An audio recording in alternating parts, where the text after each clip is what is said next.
everybody, and welcome to Off the Rack. I'm Sal. I'm Tiffany. So we're going to be jumping into the reviews in just a second. If you're not familiar with the show, welcome to the live show. This is a show we take the past week's biggest releases, recap, review them, let you know what we thought about them, and then give recommendations for books that are coming out this week we think you should pick up. Happy quarantine, everybody. Hope everybody's safe, healthy, and practicing social distancing, and of course washing your hands when you go in and out of any place. Yeah. Thoroughly for 20 seconds with hot water and soap. We got a giveaway. We have a lot of things to cover. But yeah, so how's it going? Good. Excellent. I was just eating a gusher before we started that. I thought I'd get it finished before. Why not? I was like, yeah, go live. We'll be fine. Uh-oh. Oh, it's a gusher. Yeah. So it's stuck to my teeth. That's right. Yeah. So stay tuned because we have a giveaway from our friends over at Valiant Entertainment. That's right. The people at Valiant Entertainment are coming out with a new Exo Manowar series from Dennis Hopeless and somebody else. It's great. Check it out. This gorgeous, one-of-a-kind cover here with it's rigid and it is reflective. It's one of those covers where like the cover is like is metal. Yeah. So it's a metal cover. Mm-hmm. Don't do that. I can do it a little bit. A little bit.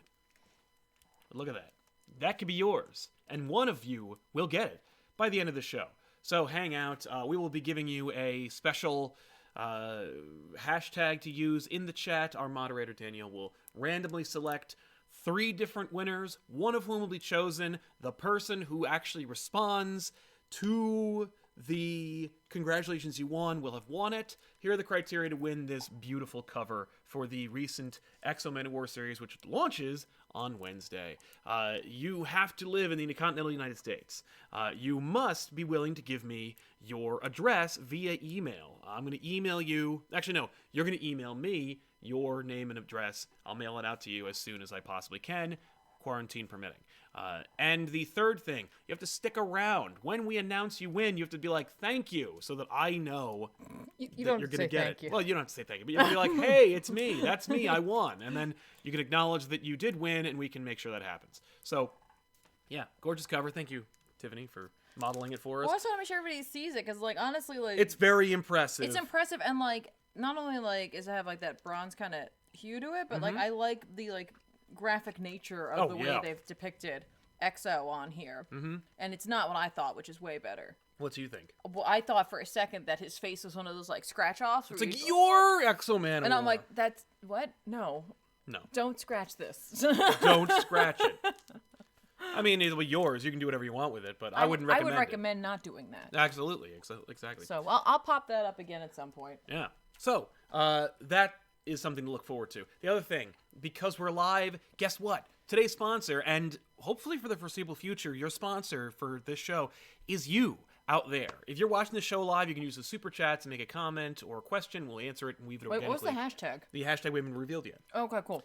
But as far as sponsorship goes, use the super chats, make a comment or a question. We'll weave it in organically into the show. And that way, we don't have to worry about, like, saying something objectionable or controversial. All these opinions that are shared on this show are ours, and ours alone, and influenced by nobody. So, if you want to keep it that way, be our sponsor and use the super chats like these fine people did right here. By the way, as you go through the show, use the hashtag... I want to use this whole name, but I don't want people to spell it wrong, so let's just go with EXO. So, hashtag XO, no number, the letter. So XO in the chat, and we'll make it happen. And one lucky person will win this cover. Probably a couple people will win it because someone's gonna bail. Usually what happens is someone wins, and it turns out they left all the way right before the show ended. And they always miss out. Well, sometimes it's not their fault. Like, what if they lost connection or they had to go? Yeah, I think one time that did happen where they were like, ah, and I was like, oh, I'll send you something else as a consolation. They were like, no, I lost. It was really cool. That's very nice of them. It was very nice of them. So yeah, sponsorships, hashtag EXO, super chats, and that's it. I'm going to do, like, the most unprofessional thing here. Yeah. Leave. Go. Fine. But yeah, so we're going to get into those reviews in just a second. But of course, as I mentioned, we're going to be also reading super chats like these fine people, like Ronald Caterasano. Can't watch live right now, but I'm going to enjoy the playback. Have a good day and stay safe. You too. Thank you so much. Ronald, thanks for catching us on the repeat. Artist FKA Red finally caught y'all live. Greetings from Louisville, Kentucky. Greetings to you too. You too. I knew somebody from Louisville, Kentucky one time. Me too. Yeah, we all did. And then he moved away. But thank you for catching us live, and welcome to the show. Look at all those exos. So yeah. I came back, everybody. Yeah, don't worry. So let's jump into it. Trying to think of what's a good one to start with. Pick one. Let's go with Excalibur. Okay. You son of a... not really. Okay, Excalibur. Oh, really did not see that coming. Like, I was like, oh, it's gonna be one of his. This is awesome. Yeah, So remember the last 2 issues of Excalibur? I was like, meh. Yeah. I'm back, baby. What? I was really excited to be kind of done with Excalibur. Nope, I'm back. Why? I think because this is leading to something that may or may not end up tying into the actual main Hickman book. To like what's happening in X-Men. Yeah. Because I'm getting some vibes that Apocalypse is utilizing the magic of Morgana and Otherworld to possibly find a way to find Krakoa's other half and bring back his Horsemen. Oh. This is all like, you know, just inference from stuff that happens in this issue. So I really have no... I saw that. You and about a couple hundred other people. That's okay. That's nice. But yeah, so like those 2 like filler issues like does lead to like them having the werewolf skulls. Yeah. Skulls, but it's like there was such a waste. Yeah. The writing is tighter in this. The art's way better in this. Oh. Like it just got better. Wow. I don't know how, and I don't know why. Who did it? It's Teeny Howard still. Still? Yep, with art by, I want to make sure, Marcus Toe. Oh. Or Two. It's Toe. I think it's Toe. Yeah, so basically, like, Apocalypse, like, reveals that, like, to the Excalibur team that he's like, so, like, I know you guys doubt me and all this crap, but, like, don't. I'm gonna share something with you. I'm gonna share with you the fact that, like, I split Krakoa in 2. Right. And that, like, I sent my horsemen to, like, not die, but to live and fight eternally. So it's like, I feel like if I ask you to do something, like... You should do it. Because I'm not... But he also tried to kill us, like, forever. Right? We just found out about this, like, the other day. Right, but he's like, I did, like, save all of Earth. I did. Okay. I did do that. And, like, Gambit's like, should I be, like, thanking you or what? And he's like, no, I don't want that. I just want you to, like, if I ask you to do something, do it. Right. Okay, like, do it. Mm-hmm. So then we learn a little bit more about the Starlight Citadel, which is, so... The best way to describe this, I think, is if you're, like, unfamiliar with Excalibur, kind of like I was, thank you for this info page, Teeny Howard, which basically could have just said, it's like the Council of Ricks, but for Captain Britain. Oh. It's the Citadel of Ricks. That's funny, because there's also a Council of Reeds. I know. So this is a Captain Britain council? I guess that makes sense. It's not a council, it's a citadel where all the multiversal Captain Britons would come. I think that's a thing from Spider-Verse too. I'm sure.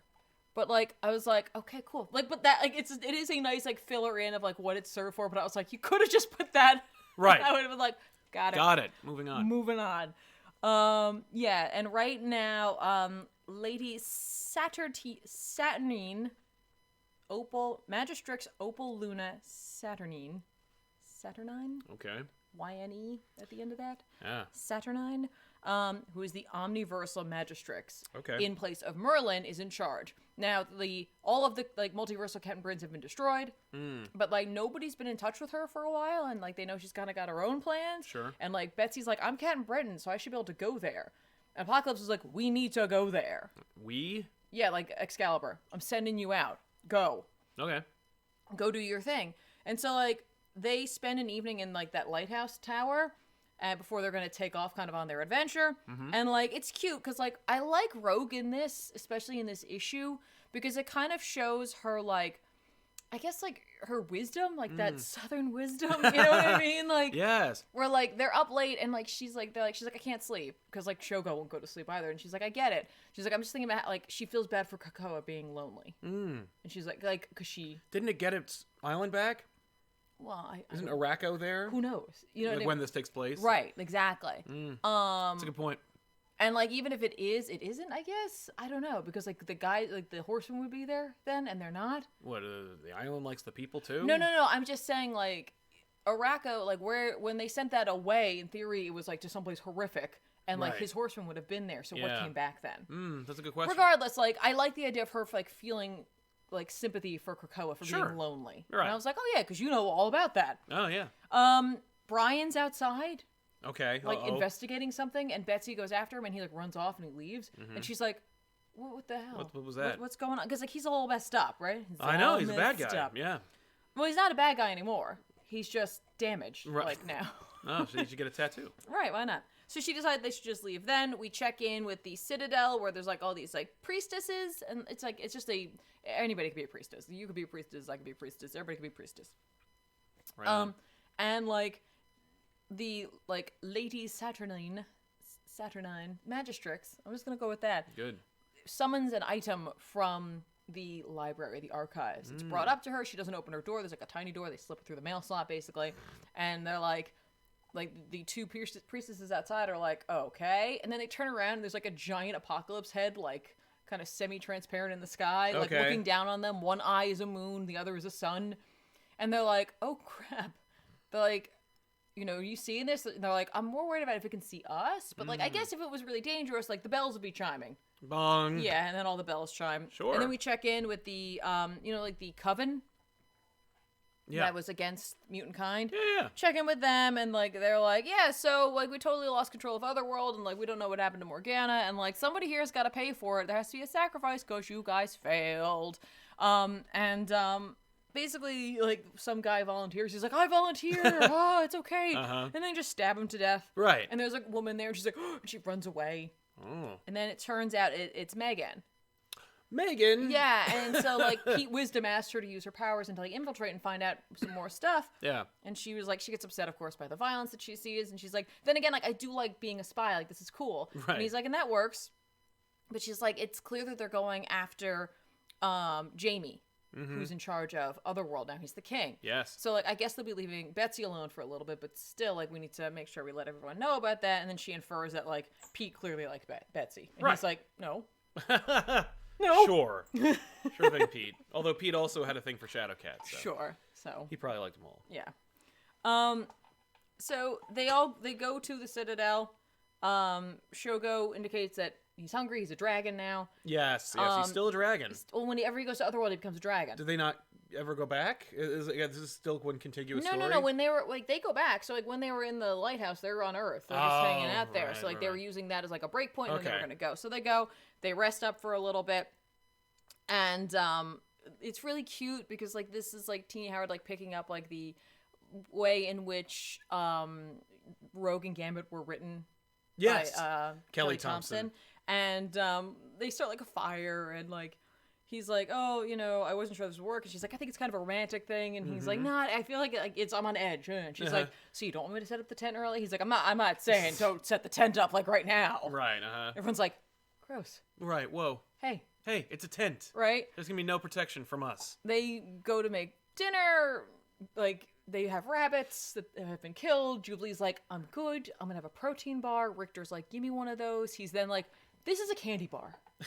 Which I was like, of course, because Jubilee doesn't really know anything. Yeah. She's just like, yeah, I'm having a candy bar, whatever. Betsy, like, Frodo's off. And this is when we see, like, Rogue again stepping into that kind of, like, wisdom role where she's just like, hey, usually when someone, like, steps away from the company and the conversation, it means that's not the conversation I want to have. What's up? Right. And then she reveals that she's like, I should be able to go to the Citadel. I don't know why I can't. Meanwhile, in the Citadel, the Magistrix, like, gives everybody moon tiaras. And I was like, we're, like, this close to Sailor Moon. This close to Sailor Moon. And, like, tells them to go forth and attack.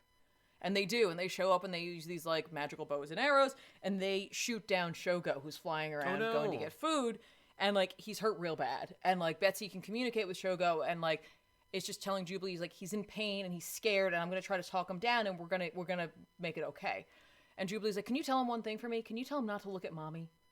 And then, like, Jubilee just loses it and just wrecks these people. Yeah. Presumably killing them all. Okay, I mean, like, she loses it. Like, she just, like flings her body off of, like, Shogo and just, like, lets loose on them. Yeah. And the Magistric's like, okay, cool. I'll just keep throwing guys at you then if you're just going to kill my guys. So I was like, all right, that's kind of a cool move for her. We then see her reveal the item like she has she's holding it in the bag. And then we see Rogue and Gambit and Richter and Jubilee all as Captain Britons. Ooh. Like as though like she's going to pull them from another universe okay. to bring them forth and serve her. Okay. And I was like, all right, cool.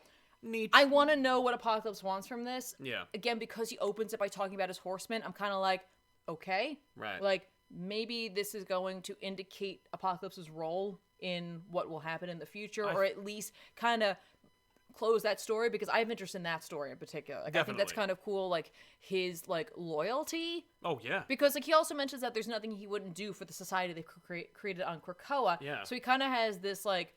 Split loyalties, or, like, almost mixed message. Mm-hmm. Where he's just like, no. I'm way into Krakoa. Right. But there's nothing I would Horseman, do. I'm way into you guys, too. And it's like...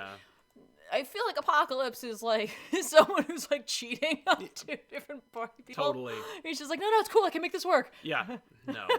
No Apocalypse. No, you can't, honey. So like, I was kind of hard on this book the past 2 issues. So like, I'm cool with it now again. Like issue 9, I'm like, all right, like maybe it was just literally filler so that they could. I feel like it might have been not progress the story too far before Hickman wanted them to get to XYZ. Exactly. So I don't know. That makes sense. I'm on board. Cool.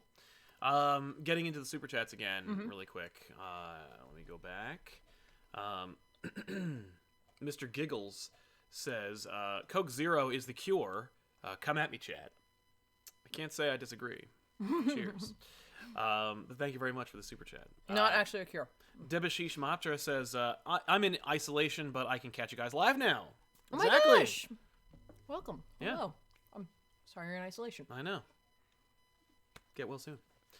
Tanner Matheson says, hello, this is my first super chat. My favorite character is Flash or Barry Allen, and Green Lantern, Jessica Cruz. Any hope of seeing them in shows coming up? Maybe. I'm thinking about doing a Flashback issues at some point in the future, and if I do, it would have to be like one of the biggest. Mm-hmm. So Barry will probably be in it. As far as Green Lantern goes, Jessica's not in the cards. Not soon. Sorry. I dig her, but no. Gianluca Zilio says, greetings from Italy.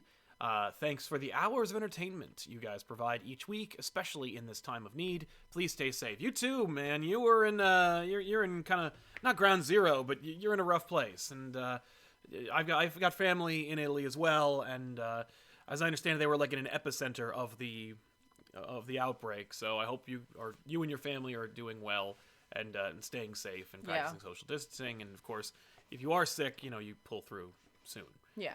Fat Snorlax says, hey, you too. Thanks for the content. What do you do to stay positive in these dark times? I'm currently somewhat stranded.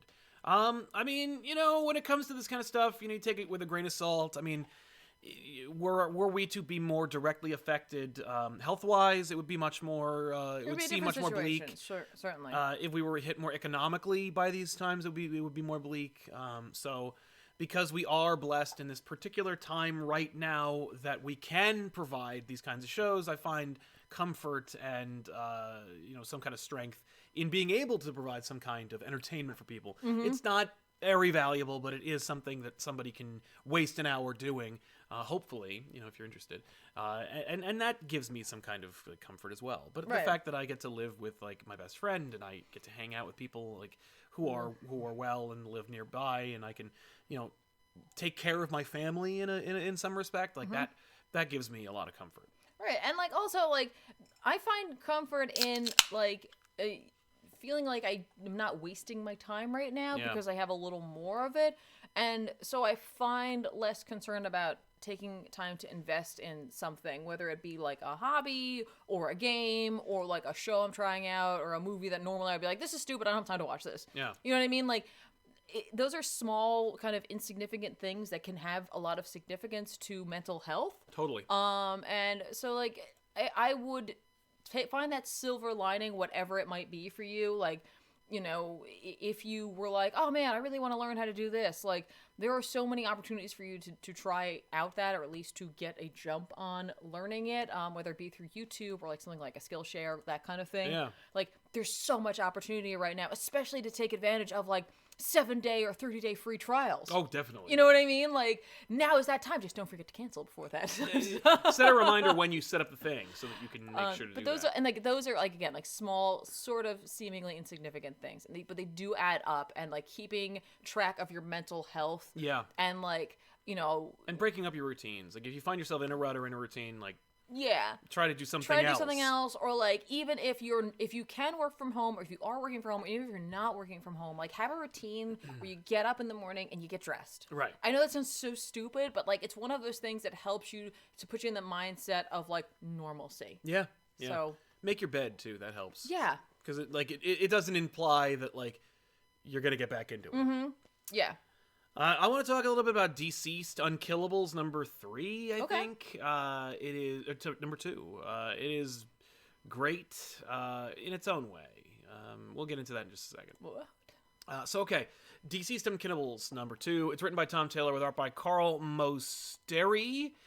This continues the those left behind characters. It's during Deceased, but focusing on an entirely different set of characters that Tom Taylor clearly didn't forget about. Yeah.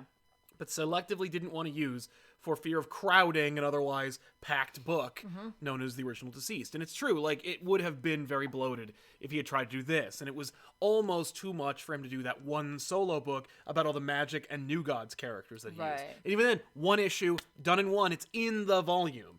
This is a really fun series. If you liked Deceased, you're going to love this book. The only thing I have to ding it on, and it's a big ding, but it's such an engaging book. It's one of those things where it's like Symbiote Spider-Man. I love that book, but I can't buy it because the art is so bad. Okay. Like, it is so distracting. Yeah. And it's so distracting that I can't help it. And I want to like that book, and I wish it were done by somebody else. With this, it's a similar situation where the art is so distracting. Particularly in faces and heads and stuff. It's just not for me because it's like they put the art through some kind of like algorithm aggregate and was like, okay, so I'm going to take some part of Frank Whiteley and some part of Rob Liefeld and some part. It's just like 6 different styles all at once. So you got like this mismatch of stuff, and I don't know if I can call it good. It's not bad. It's just very much not for me. But the art is very distracting in this book. And the first couple of issues, I really didn't care. But, like, as we're going along, I'm noticing it more. And I'm just like, oh, like, no one is attractive in this book. And it's not like they all have to be. But, like, they have to at least be engaging to look at. And like, it's very distracting. Particularly faces. And one part, Giuseppe Camuncoli. I'm just like, no! And it's just, you know what it is? Like, they're fast. They're putting it out on time. It's consistent. But it's also like, do I want this? And it's just... Not necessarily. But anyway, so the story is that Gordon and Red Hood are becoming kind of like... Gordon didn't go? Gordon didn't go. Gordon didn't get called. Batman died first. Batman died too fast. Also, Jason Todd didn't get called. But Alfred... Yeah, Alfred didn't call Gordon Alfred's like, screw you, old man. I'm the old man in Bruce's life, not you. He didn't call Jason Todd either. So Jason shows up at the cave and they're all dead. And he's like, oh... Thanks for missing out on me. So he buries them. You know, and puts like a tombstone for Batman that says like bastard. But yeah, so Jason teams up with Gordon. Gordon, of course, finds out that Barbara's dead. Barbara and Cassandra Cain, Cassandra Cain teams up with Gordon. There's also a secret society of characters who can't die from the infection. So they got together. Mirror Master screws it up because he can travel through mirrors. It becomes a thing. Deathstroke bails. He brings his daughter. They all team up with Gordon, and it becomes this kind of like the fun part of the mall sequence from Day of the Dead or Dawn of the Dead. Yeah. Where Bane and Deathstroke are all training these children that are all holed up in this school that is protected by Gordon. It's like they're becoming like a family. And then, Bane gets bit, and he breaks open the wall, and everyone's screwed. Uh-oh, what are they going to do? Also, during this story, during this issue, they find out that everyone's leaving. Like, they got the call that's like, we're getting on arcs, we're bailing. Oh, the arc thing hasn't happened yet. No, it's taking place between the pages. This was like a sequel. No, it's a supplemental. It's like a meanwhile. Yes. Okay. It's a whole meanwhile. This way we can use these characters in the sequel, and it's not like, hey, you just pulled them out of thin air. Nope, there's a whole series for them. Gotcha. Sorry. And it's also like fair because you gave them the whole series, so they got to have their due. Right. Good stuff. I like the concept. I love the story. It's just the art is like, ugh. So yeah, I think the art is the wrong fit for this tone of this story. I definitely think the coloring is the wrong fit. The coloring's for this very story. flat. Like, it's just, I'm all about art and story coming together, and I just feel like this wasn't the right choice. No, I honestly think it was just a question of, can you do it in time? Yeah. Can you do it fast? Can you do it fast? Can you get it out? Yeah. Can you get this whole series out before the sequel comes out? Wait, Ace the Bat Hound didn't go? No. Oh, I guess he got him from the cave. Yeah. But what of the cow? Yeah, right? Oh, Jason ate that cow. You know it. So. What of the cat? Yeah. Stop. Taylor selectively picks who makes it and who doesn't. And it's on what continuity it is. You know, but it's a good series. I really enjoy it. I highly recommend it. Although if you are distracted by incongruous art, this will not do much to help you. Okay. You know? That's fair. Josh Does Things says, I don't usually watch live, but since I'm off from work, I just wanted to say my thanks for y'all. Oh. To y'all for hours of entertainment. Greetings from Northern California. Hi. Hey, NorCal. Hey, thanks a lot, Josh. Continue doing things. I thought it was NoCal. Nope, it's NorCal. Is it NorCal? That makes more sense. That's what my friend who went to UC Santa Cruz for a second used to call it. Okay. Theodore says, Diamond stopping new comics. Thoughts? Didn't hear about it until just now. Is that accurate? Right? I don't know. Let's use it as a hypothetical. If Diamond were to stop new comics, it makes sense given the fact that like most stores are closed, although comic book stores are in dire straits as it is, and many of them will not open again after their closures. And so they're all coming up with new ways to get your comics to you, curbside pickup. I've seen mail orders. I've seen even some that do delivery of orders over a certain number. Which is a really cool idea. I suggested when I talked to Joshua Williamson in an episode of Elseworlds Exchange, which will be airing very soon, that... It was from Adventures in Poor Taste. Okay. Well, they are in the pocket of big comics, so my guess would be that they are probably accurate. And it just came out 35 minutes ago. There you go.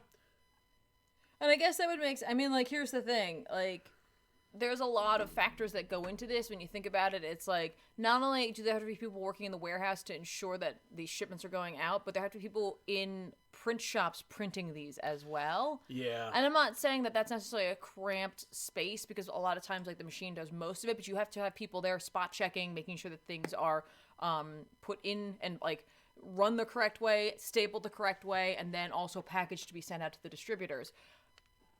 It's a lot of people that you're requesting come into work when they may not be in a safe space to do that. I don't know.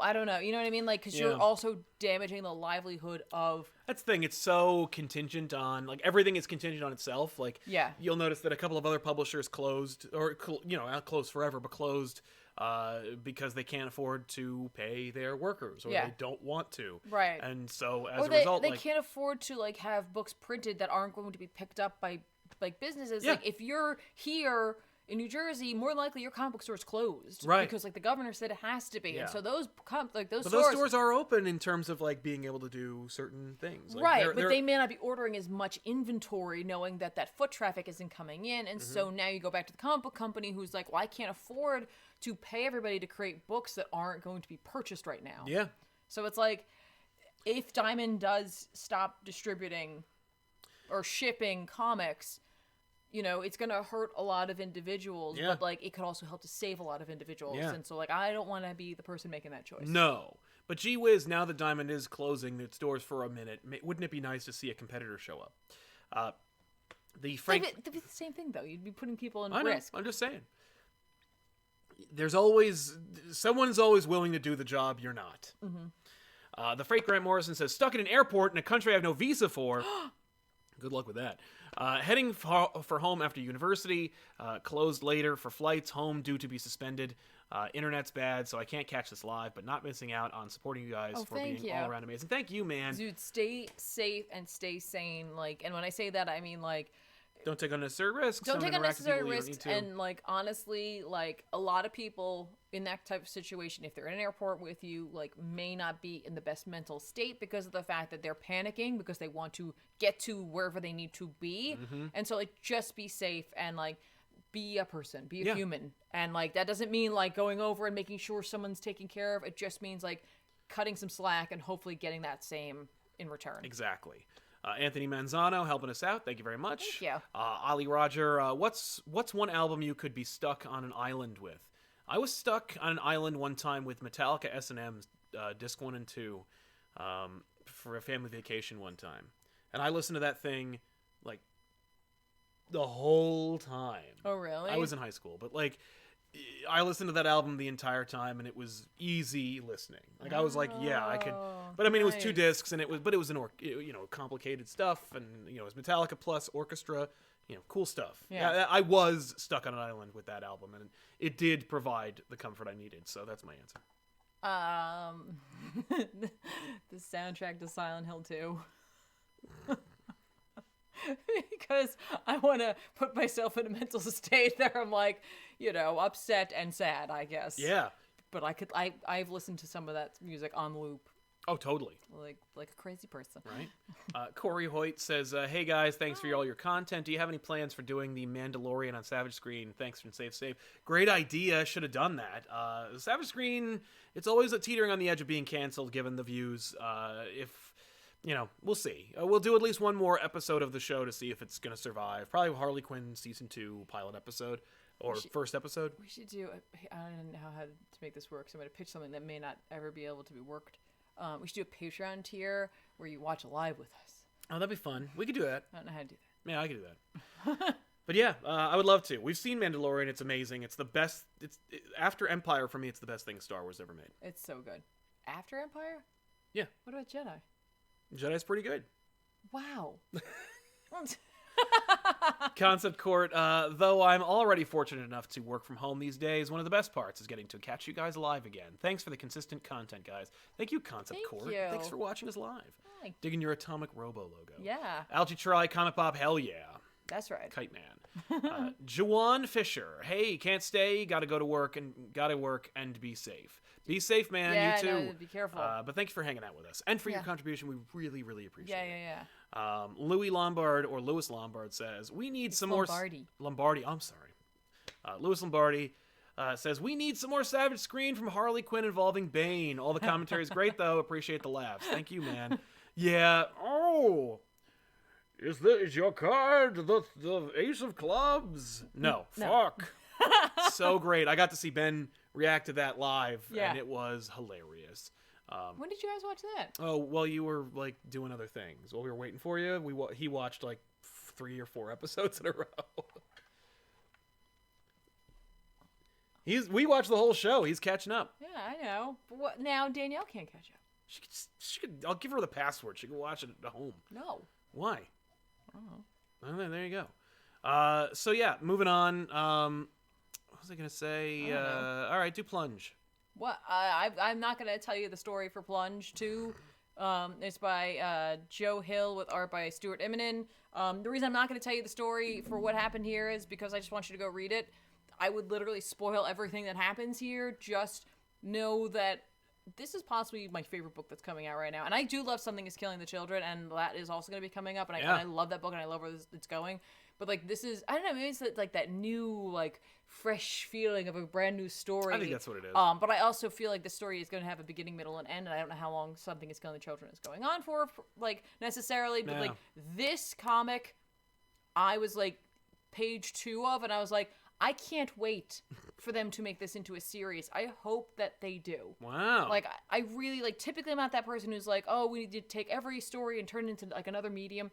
This, yes, 100%. Take this, make it into, like, a series on, like, HBO or I guess AMC or something like that. Just treat it well and just do that. Just do that because it's like it's so good. It's so tight, and like it's clearly laying the groundwork for a lot to come, and I can't wait to see how it's all going to fit together, because it's like I have finally kind of gotten out of that like it's just the Thing mentality, right. Because obviously Hill was inspired by that, but he was inspired by a lot of things from that time period in horror, and while there are certain references like McCready and Clark and the dog and the look and like certain things, I think he's going to take this in a very different direction, and like he's doing that incredible weaving of like we have like a couple of different like plot threads, and we also have like a couple of different like we've got a group over here. They've split up. Yeah. They've split up, and like that's like number one. Don't do that. And each person's like discovering a little bit of what's going to become that full tale at the end. So I'm like, I can't wait. Fair enough. I'm pretty sure he's also inspired by Alien, because I think there's a Burke, or Aliens. I think there's a Burke style character. Oh, cool. I'm like, what's the issue limit on this? I think I want to say it's 5 or 6. Yay! At least it's not like 12 or not. No, I can't remember though. So like, don't quote me on that. I honestly don't recall what I think it's 6. I don't know why 6 is in my head. Yeah. Should say it right there on the top left-hand corner. Nope. Well, then it doesn't have a limit. Then they don't know. All right. Because DC did this new publishing initiative where they put it in the top left-hand corner. If they don't put it there, then they don't know. Yeah. By the way, if you want a cool hardcover bronze alternate version of X-O Manowar coming out on Wednesday, #XO. If you live in the US and you want to stick around to the end, and also you can email me your address. So #XO. Get yourself this reflective, beautiful copy. I almost didn't do the giveaway. I was like, this is cool. This is really great. I really like this. I'm going to keep this. I don't want to give it away. I was like, hey, guys at Valiant, is this a giveaway or can I keep this? Like, it's a giveaway. You're like, are you sure? I'm like, oh. You're like, I'm going to stack the competition. Yeah, #XO. I'll just text Danielle and make sure she gives it to me. Just name a person who isn't there. Yeah, see, one of previous world says it's 1 of 6. All right, cool. Well, then DC's... Oh, that doesn't surprise me at all, that DC's screwing up their own decisions. Well, that's only if that's what they're keeping up with. Yeah. So. While you get ready to tell us about Deadpool, I want to talk about Amazing Mary Jane from Leah Williams, Carlos Gomez, Zay Carlos, and Anamapola Martello. They didn't expect to get more than 6 issues, so we're here on issue 6. It's the end of the last arc ended. Mary Jane's like, I gotta go back to New York, but I have a whole series. What the hell am I gonna do? Mm-hmm. So they make up some shenanigans for her not to have to go to New York. Instead, she goes and gets stranded in Montana. A lot of conveniences, a lot of contrivances. The story is still consistent and fun, but they're trying to... Clearly, they had to pull shit together and be like, oh no, we didn't expect to get a series out of this. Okay, I have a plot, but we need an issue that explains us how to get to that plot. So here's this garbage book. You know what I mean? And I don't mean garbage as in it is garbage. More like a garbage pie.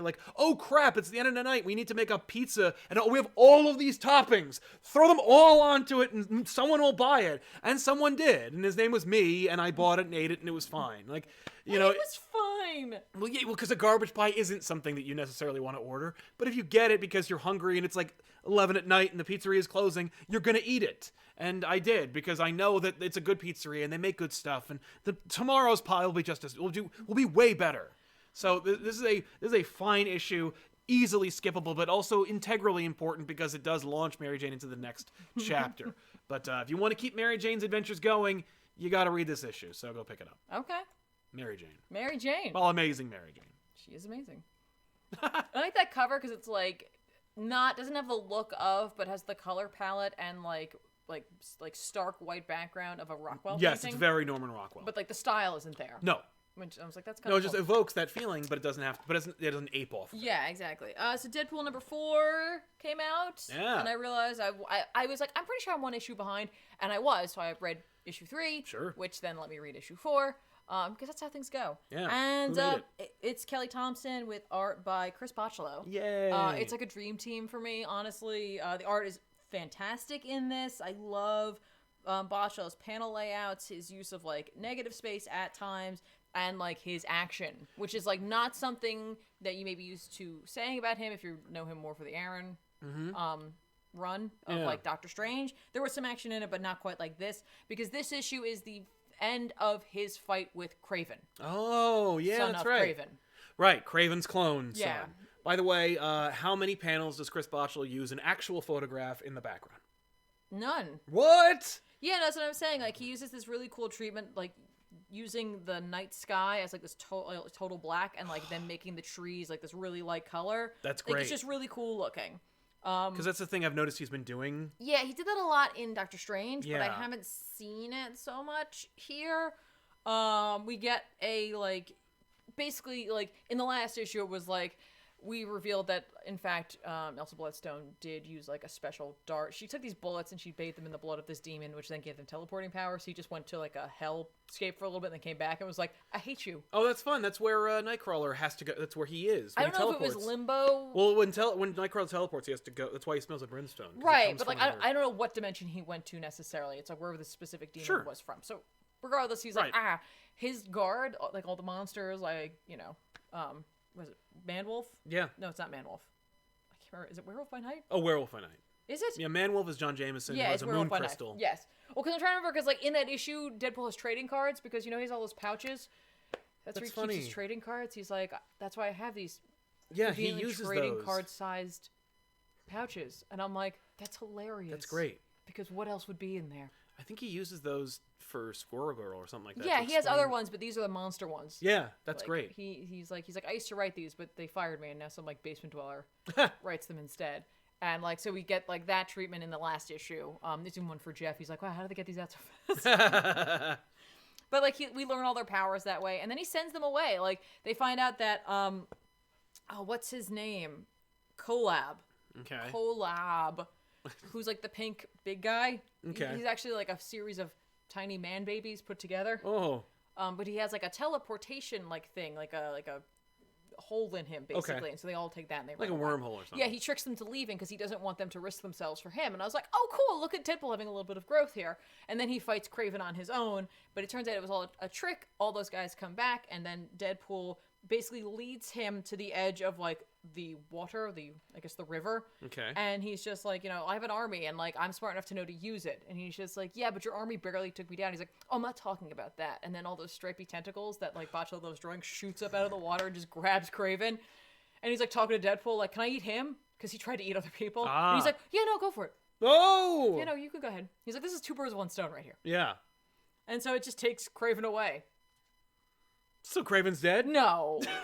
No. So fake Kraven is dead, and they have to bring back old Kraven again? Yeah, exactly. So then we see, like, Deadpool burying everybody. Remember the bird guy at the beginning? Yeah. Like, yeah, he feels really bad about that, and he's just like, he was really, like, a friend. Yeah. And he's like, this sucks. He's like, you killed him for, like, no reason. Yeah. Like, you suck. Right. And so then he buries him, and he's like, he's going to abdicate the throne. Yeah. He's like, I shouldn't do this. And Bloodstone's like, you're just going to run away?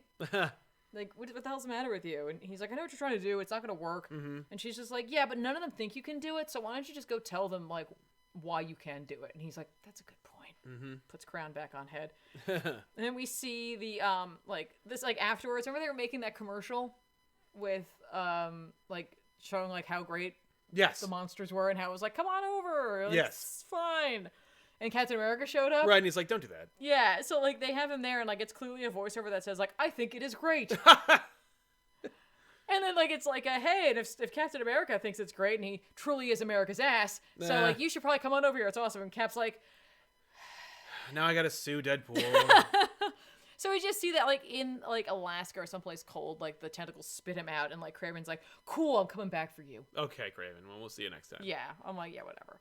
All right. But... it's just a fun book. Like, it just kind of wraps up that, like, initial adventure for Wade being the king of the monsters, remaining in that role, and then we'll see where he goes. Like, we got rid of all that, and, like, he's clearly made connections with his, like, guard. Yeah. And it's kind of cool. He's got, like, a little team, and we see him, like, taking that slight bit of responsibility. Right. It's also, like, a cool, like... they talk a little bit about how, like, Kraven and he are going back and forth, because, like, Kraven can't help himself. He's just constantly, like, on. Like, just, like... And he's, like... he keeps calling him, like...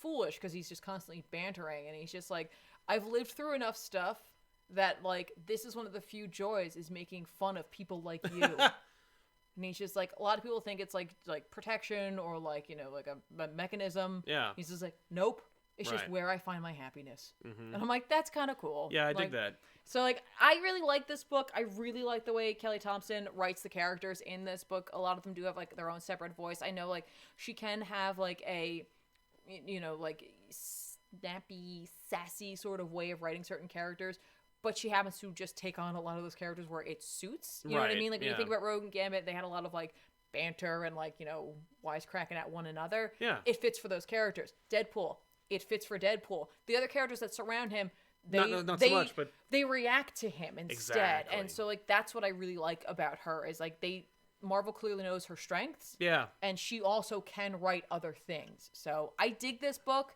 I guess next issue would be a good time if you want to jump on, because it would clearly be the start of, like, the next arc for Deadpool. Cool. Deadpool. Yeah. Let's get into some super chats while we get ready for the next one. Sure. There's quite a few, which is really great. Thank you, everybody. You guys are too kind. I remember saying your name, so I think it's that. Yeah, Phil Garnhart says, I just wanted to say thanks and wish you well. I've had a rough week, broke up with my girlfriend, and being home makes it harder, and you all make it easier and brighten my day. So thank you for everything. Sorry about that. So sorry. But usually it's for the best, and, It doesn't always feel like it initially. Depending on how it went, I hope it was amicable. I hope it was both, like, Hope it wasn't devastating. Yeah, but even if it was, like, right now it's going to sting and it's going to suck, and it might suck for a bit, but you come out the other side of it. Exactly. And I know, like, being home, it's like, oh, like, typically you'd be able to distract yourself by, like, either going out someplace or, like, whatever. Just take this opportunity to do some stuff that you dig. You know what I mean? Yeah. Like that. Yeah, do stuff for you. Yeah. Will I am Golden, sup guys, a little something for you, and it sucks. I'm one of the schmucks that have to work in this mess. Stay safe. I'm sorry, man. Yeah, dude, you stay safe, for real. But when you don't feel safe, like, tell them and you don't feel safe, and they usually go like, oh shit, and then they let you do your thing. Yeah, no, but seriously, like, take care of you first and foremost, because, like, if you don't take care of you can't continue to work, and you know what I mean? Like, don't put yourself in a position where you A, don't feel safe, and B, aren't safe. Yeah. Ollie Roger, who's your dream partner on a tandem bicycle ride? Aw, that is so sad, because I'm so bad at riding a bicycle. Yeah, I was thinking like a celebrity or something like that. Oh. Because, like, obviously you would be my answer, but I was like, I thought it was going to be like in terms of like ha ha ha. No. Oh, I had my answer for that. Oh, what is it? It would be Ryan Reynolds, because I assume he's fit enough that he could pull the bike by himself. Yeah, he probably could. Absolutely. So, like, I would be on the back. I'd be like, "You're good. Yeah. I'm totally pedaling back here. Yeah. You got this." Reynolds would be pretty great. Yeah, he's also. I'll take Hemsworth then. There you go. Chris, of course. Yeah, no, but I was literally thinking in terms of, like, who could pull the bike without me having to pedal. Yeah. Because I'm bad at biking. Right. But otherwise, it would be you. Oh, thanks. Yay. Just don't put me in front where we'd have to steer or stabilize. Yes. Cast the whole state of Pennsylvania is on lockdown. Unrelated question, though. Will you go into characters of Boomerang on back issues? Maybe the Superior Foes? No. Superior Foes might appear on back issues if, like, let's say Spider-Man 3 is about the Superior Foes of Spider-Man. There you go. So I'm a terrible person, because Cast the Last yesterday totally gave a cheer for what I was playing, or a shout out in on your Twitch channel. And I was in the midst of a Doom fight and I didn't hear it or notice it until way later, and I don't know if they were still there when I did read it, so I wanted to say thank you now that I know that you're here. Gotcha. Cash Money in the Bank says, I've been catching up on IDW's Ghostbusters on Sal's recommendation. Loving it. Thanks for being you, even in tough times. Here's some good vibes. Thank you very much, Cash Money, and thanks for taking my recommendation. Yeah, man. Eric Burnham, one of the top 2-3 Ghostbusters writers of all time now. Harold Ramis, Dan Aykroyd, Ivan Reitman, Eric Burnham. And who doesn't love Dan Schoening's art? I know. Christian Pereira says, greetings from France. Since I'm locked at home, like everyone here, I'm counting on you to keep me entertained. Thankfully, you never disappoint. Keep up the great work, but mostly stay safe. Merci. We appreciate it, Christian. Stay well. I was entertaining. Yeah, I know. Yeah. But thank you very much for your contribution and for watching us. Yeah. And for letting us hang out with you while you're in isolation. So keep it up. Yeah. Keep up the isolation. Yeah. I'm trying to think of something that's like, French, like saying something that like will be inspiring. All you can say is like, about the resistance, but that doesn't help. Viva. I don't know. I'm sorry. I got nothing. Yeah. Thank you. I was gonna say merde because it's like a Latin, but that's a Latin expression that means like good fortune, but it also means like shit in France. That's merde. Yeah. Is shit. Moon Knight 32 can't stay because unfortunately I'm working in a lab, means no extra work and extra time right now. On the plus side, I get to walk around with a mask doing dumb Bane voices all day and annoying my colleagues. Yeah! That's amazing. Well, definitely be careful over there, but good for you find that silver lining. Yeah. Like, for real. You should definitely be like, Alex, you don't have to do this because you got it on. Yeah, you got it on. You can be like, I am this laboratory's reckoning. I'm really glad you have my permission to experiment. I'm glad that they didn't, because it would have definitely seen as a cash grab. But wouldn't have been funny if DC had gotten into the making masks that look like Bane's mask. Right. But you could have said bon chance, but I think that means good luck. But like that might be taken the wrong way. Thank you. Dr. Comic, I hope you're reading Aquaman's current run. Aquaman and Mara's baby girl's born, but for some reason she's named Andy. Still, I love DeConic's run. Yeah, I hear great things. I just haven't had a chance. Maybe it's like Andrea. That'd be cool. There's Andy McDonald, whatever her name is. She was an actress. It's Annie. Yeah, Annie McDonald. That doesn't matter. Yeah, they could be named. Yeah, I saw the panel in which she was born, and I was like, that's really cool. Aw. Jack Rudy, thanks for the stream. Have to go to work tomorrow. Construction is essential. I'm confused, but thanks again, and wish me luck. Good luck, man. Definitely good luck. We need buildings now. Not only because of like the potential for obviously getting ill, but you're in construction, so that's obviously like that's a potentially dangerous position to be in, especially if other people are distracted. So definitely be careful out there. Yeah, definitely.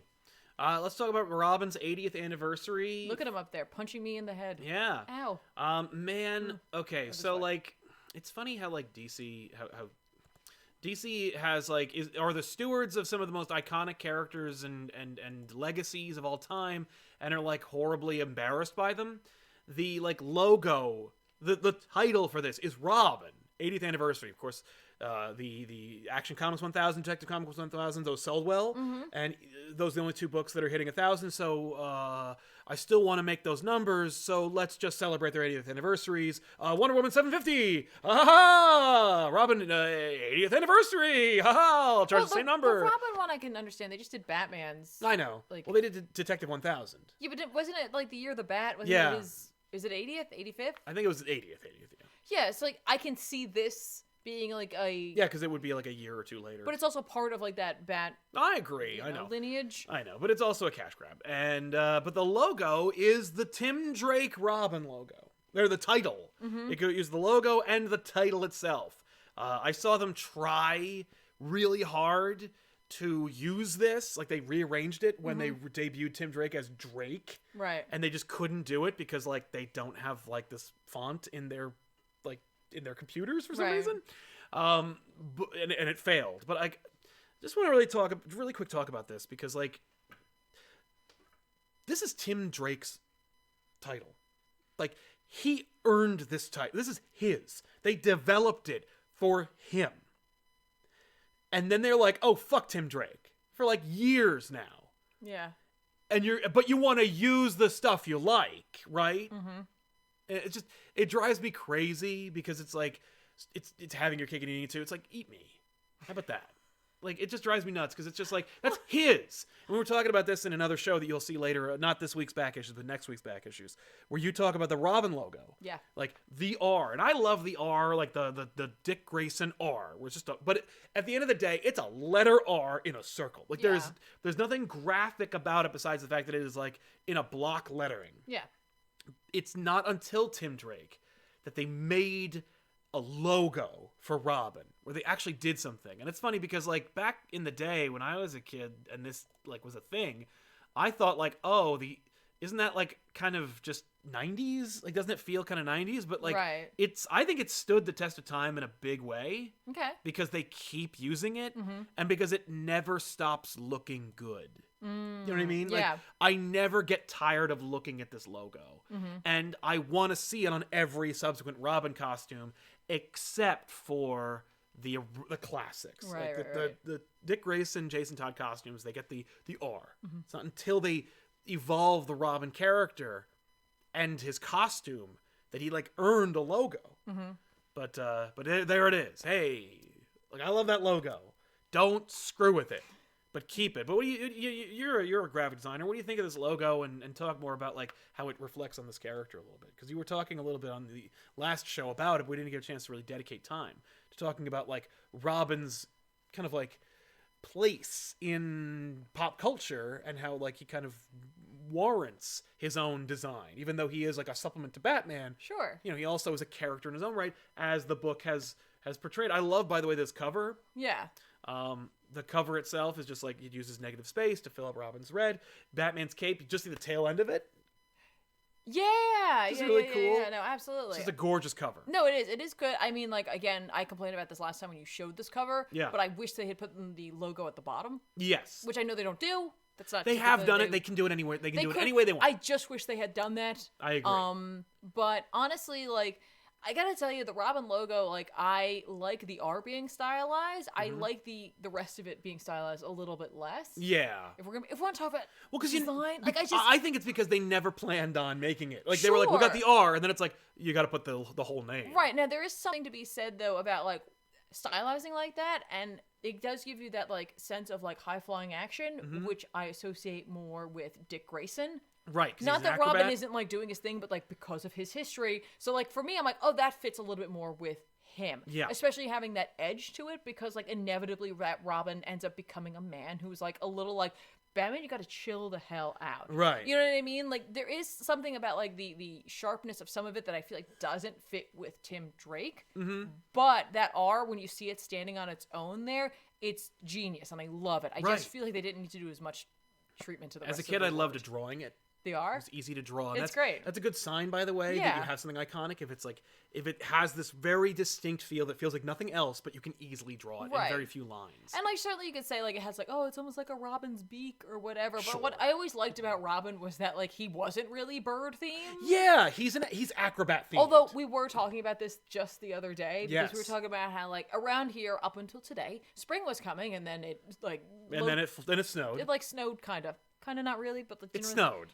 There was snow on my car. It snowed. But, like, the idea that, like, when you see a Robin, especially flying upwards, it's the sign that spring is coming. And and, like, I was like, that's interesting if you think about Batman, because, like, Batman comes upon Robin at a time where he starts to find hope again, in a sense. And so, like, Robin is like that spring.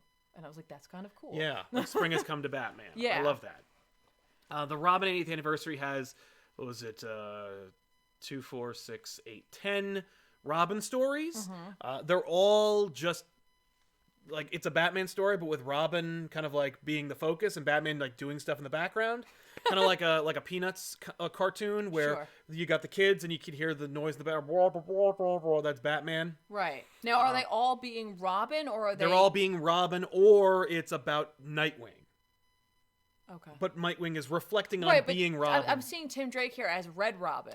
Yes. For some reason, because James Tynion IV is the one who wrote the Tim Drake story, it's one of those things where he's clearly has to reconcile the two halves of himself. On one hand, and I've seen this said before by him, that's his favorite Robin. And on the other, he is a hired gun by the company. Right. So he needs to he needs to pay homage to his favorite character while also marginalizing him. And Red Robin is part of that. The only thing is that I do appreciate in that particular story that in which Tim Drake is Red Robin is that he acknowledges he was Robin, and then when Damian came, he changed his name to Red Robin because he's not Robin anymore. This is part of the reason, of course, and it gets to the heart of why I hate Damian so much, and it's because he's superfluous and because he supplants. You know, Jason Todd died, then Tim came. Yeah. It wasn't that, like, Damian showed up because Grant Morrison was like, ooh, and then that screwed up everything else. Yeah. You know, like, regardless of what you've done with him later, Tomasi, blah, like, he supplanted the people who came before and upset the theming that was going on in this fictional character. So it's okay to maintain theming. Like, you know, it's like telling your kid, like, you know, your friend who had kids, like, oh, you can't have a fourth kid. That screws up the theming of your family. Like, that's real life. This is fake. You can kill off or not invent characters to preserve, you know, your visual, you know, thematic elements. But although interestingly enough, there's also a Stephanie Brown story in here. She was Robin for like a hot second. Because she was Robin for a hot second in this story. But where's the Carrie Kelly one? There isn't one.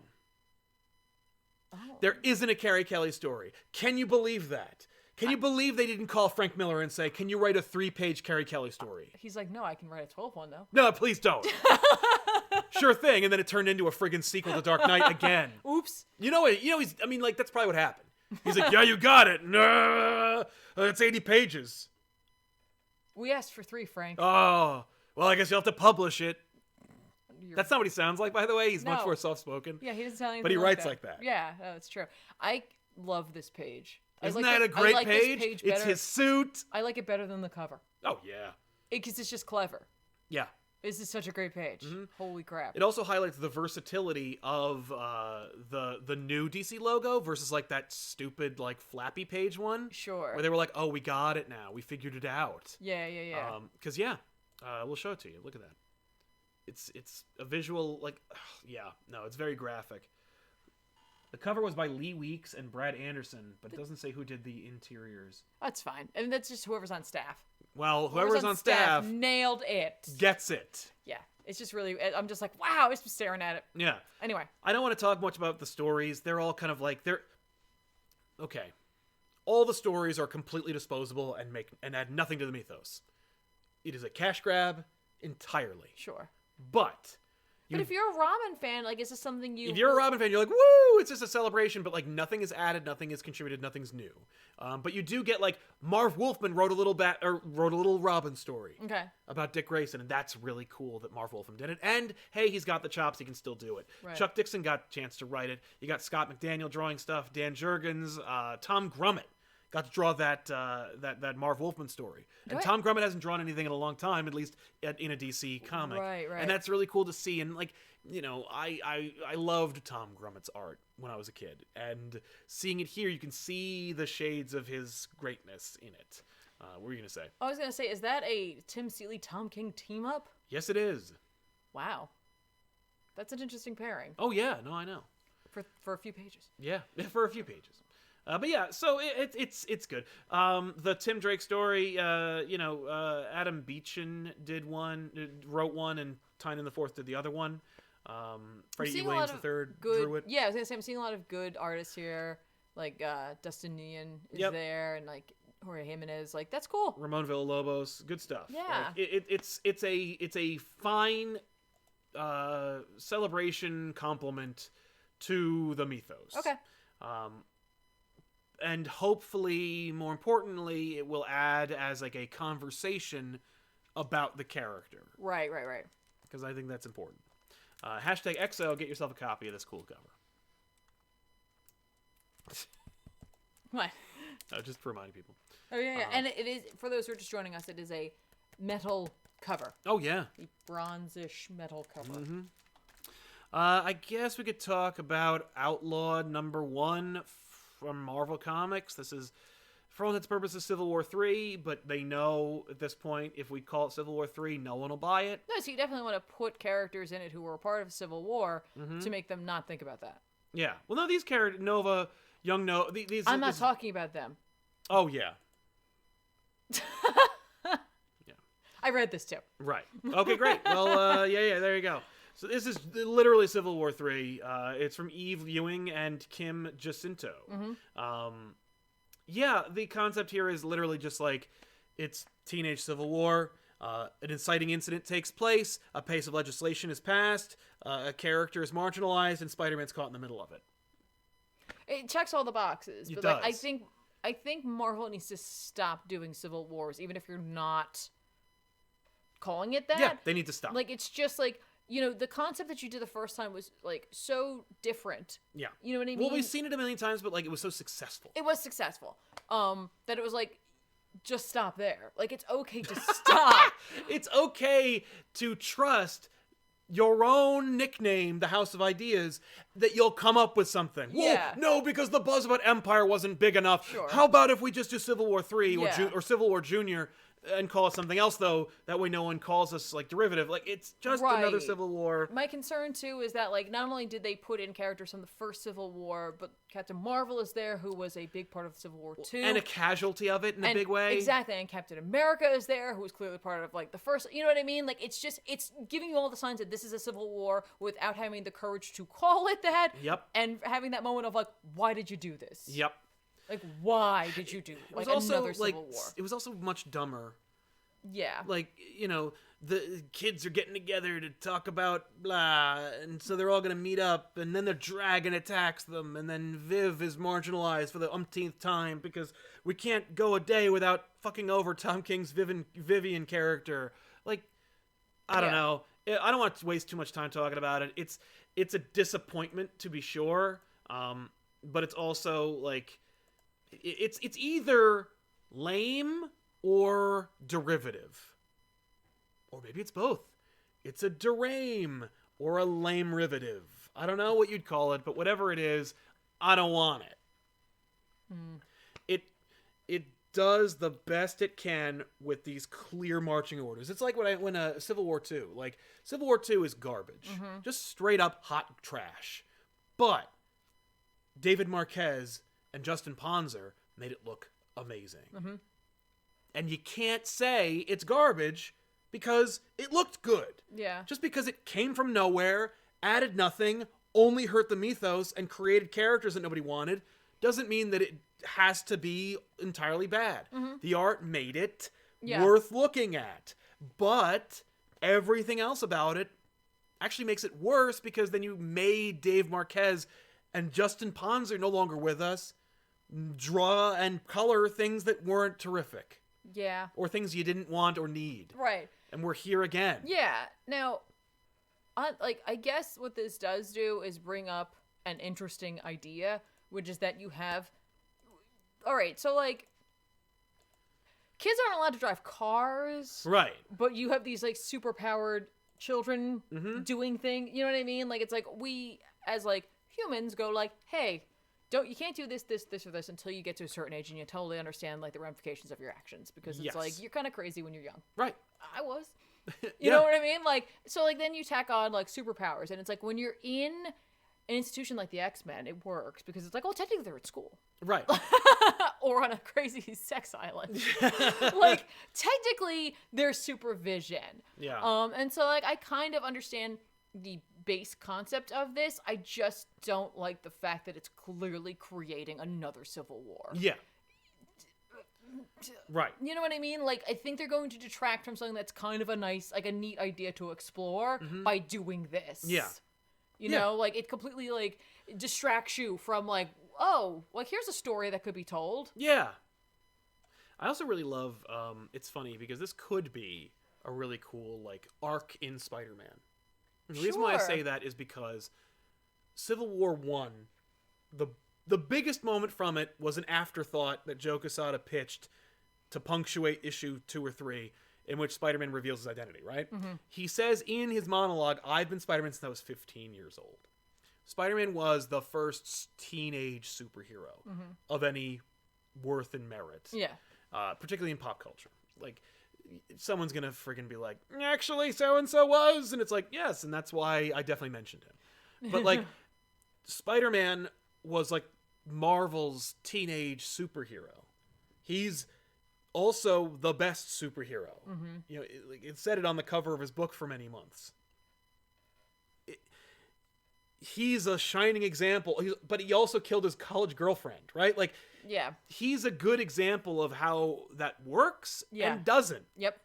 He would have the most to say about it, especially as an adult. Yep. Like, do I want 20 Spider-Mans running around? Yeah. With my guilt? Probably not. Right. You know?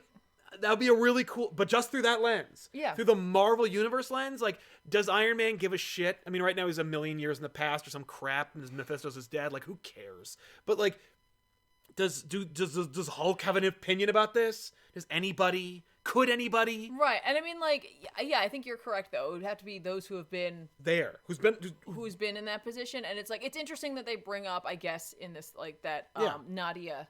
Right. Is, like... was raised in the Red Room. And it's like, well, then I guess you could also ask Black Widow. But we all know what she's going to say. Yeah. Don't do it. She's going to say, am I a clone? Didn't I die in Secret what is Empire? happening? What's happening with me? Everyone just kind of I? forgot. But you know what I mean? Like, so yeah, I see what you mean. Like, this could have been like a not necessarily an event for Spider-Man, but like just an arc story. Yeah, like literally a 4 or 5 issue story. Yeah. They did a whole story, which was written by Tom Taylor, by the way, called Immortal Hulk: Great Responsibility, in which Spider-Man gets the Hulk's powers. It's an arc, kind of, but its own thing. Yeah. They could have just done that. Yeah. By the way, I read that. It's great. That's all I have to say about that. But yeah, you know, I feel like, and again, like, they just put too many breadcrumbs that, like, are making sure you immediately, if you weren't already thinking Civil War. Speedball's in it. And he goes like, this is for your own good. Trust me. Remember that time I killed all those people? Like, remember that time I put on that S&M bondage costume where I got stabbed and all with spikes that counted the same amount of souls that I killed and stabbed? Like, what kind of bullshit is that? Like, how? Like, either it's in horribly poor taste or like it's tone deaf. Right. But it's like I you know, like you didn't have to put in all the Civil War but stuff. Instead now, like, you took this thing that could be like a sensible conversation, right? And you've put this magnifying glass on it that will only highlight its blemishes. Mm-hmm. So, congratulations in your desperate mad dash for more money.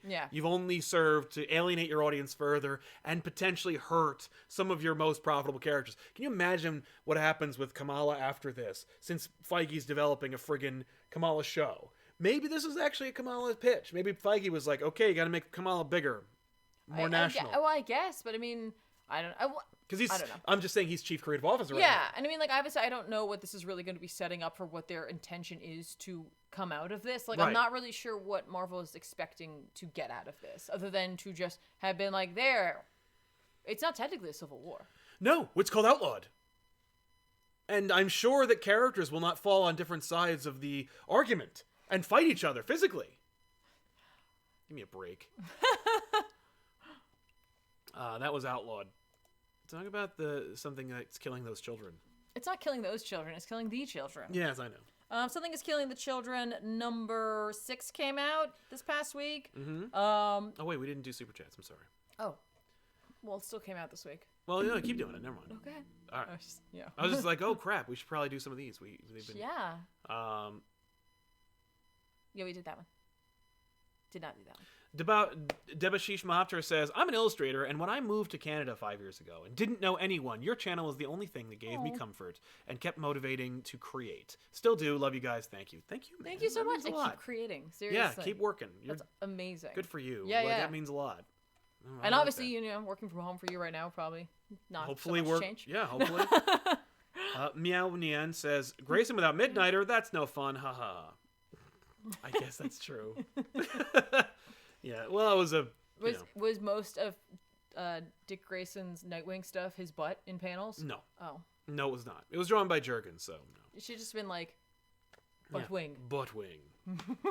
Nick from Pluto, what's up, Sal and Tiff? Some bucks from my favorite channel. I'm really enjoying catching Tiff's Doom streams on Twitch. Thank you. Twitch.tv/ComicPOP. Tiffany's playing Doom Eternal. Check it out. I am. We're playing Doom Eternal. There's a little bit of they're adding a lot. Yeah. But still, it feels good. Classic sounds. Yeah. That's what makes the difference. You're playing it with classic sounds. Yeah. Raj Patel, working retail at the moment, and the only consolation is you guys that are live. Really appreciate you guys. Really appreciate you, Raj. Thank you so much. I'm sorry you're working retail. That sucks. Be careful. Don't take any unnecessary risks. Wear gloves. Everyone's doing it. Don't feel like you don't have to do that. Literally, like, I know we're all practicing social distancing. We had to go to Target to grab things, so we did like a pre-order thing so that we didn't have to like interact with as many people or like, you know, anything like that. Went to pick it up. I did the thing where I was like, I stood as far away from the counter as possible, not only for myself but for them. Yeah, because they don't know me. Right, they don't know that I'm fine. Yeah, no, I'm good. Sorry, I have allergies. I stood way back there, and like the two people behind the counter, one girl had gloves on, and she was like, "We found a box of gloves." It's like they had them squirreled away in the back. Nice. I was like, "Oh my god." But like that way, like she could feel safe. Yeah. Just working, and I was like, "This is horrific." Yeah. And I felt like a jerk because we bought a new coffee pot, and I'm like, I had to get my coffee. Oh, I'm terrible. It is really good though. Yeah, it is fantastic. And she did the same thing where she signed for me. Oh, great. Like I'd already paid online, and she just signed it. She was like, and I'm like, "Cool, thank you, bye, thank you. Don't touch me." I won't touch you. Ollie Roger, how exactly do you tell if a superhero is underage? Like, do you guess? Hey, you've got a baby face. Hands up, young looking person. Yeah, I don't know, right? Like, the only way you can enforce it is if, like you had a Superhuman Registration Act. Right, which is weird because in this book, everybody seems to know who... Kamala who's Khan? Narkin? Yeah, what? There's, like, all these, like, super, like, kids being rounded up, and I'm like, what? I don't know. It's weak. Right? And also, like, what rules are you going by? Is it just in the U.S.? Right? Who's enforcing it? SHIELD? No, they don't exist Cradle anymore. is. Oh, that's right. Cradle. Get it? That sucks. The Other World, according to Bob, helping us out. Thank you very much, Thank you, Bob. And that's it. Let's move on. Back to Something's Killing the Children. Sorry. Hi, back to this. Back to the children murder. Something's Killing the Children number 6 came out. So, if you hadn't had a chance to catch up, or this is one of those series that you just kind of miss, but you like horror, you can actually grab the first volume of this. Yeah. I have a beautiful copy of it, but you can also get it on Comixology digitally. Someplace you could grab it, get issues 1 through 5, catch on up. By the way, if you are in the continental United States, I think it's actually just if you are in the U.S. or U.S. territories, you can get Comixology Unlimited for a limited time for free. Oh, no way! You can do a trial run of Comixology Unlimited. Ooh, there you go. That's a great... Again, these trial runs, this is the time to take advantage of them. If you're at home and you've got nothing else going on, just make sure you cancel them. If you want to. Unless, Unless you plan on paying I've certainly have, like, gone onto trials and then completely forgotten. Yep, and then being like, oops. Like, we have on Amazon, the extra Amazon music thing, and I just never canceled it because I was like, I use it too much. I use too much. I assumed that you did that. I realized it one day, and I was like, oops. Oh, well. So this is kind of like a little, like... Who does it? Oh, this is by James Tynion IV with art by Werther Deledra. Yes, that's right. Deladera. Yeah. Werther. Not Deladra. Deladera. Not what I said before. The real thing instead. Yeah. I just wanted to make sure we got all the... Yeah, no. Especially on indie books. And it's by Boom Studios. We don't talk a whole lot about Boom, except lately I have been talking a lot about Boom. Yeah. This book is awesome. Like, I do love this book. Like I said with Plunge, I think it's because it's so new, and it really speaks to that, like, my love of John Carpenter's The Thing. Totally.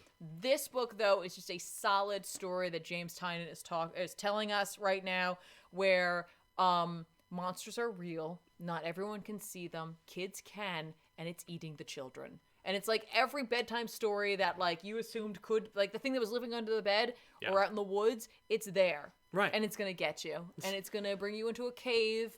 And in this instance, it's either going to kill you and leave you for its babies. Right. Or it'll eat you alive itself.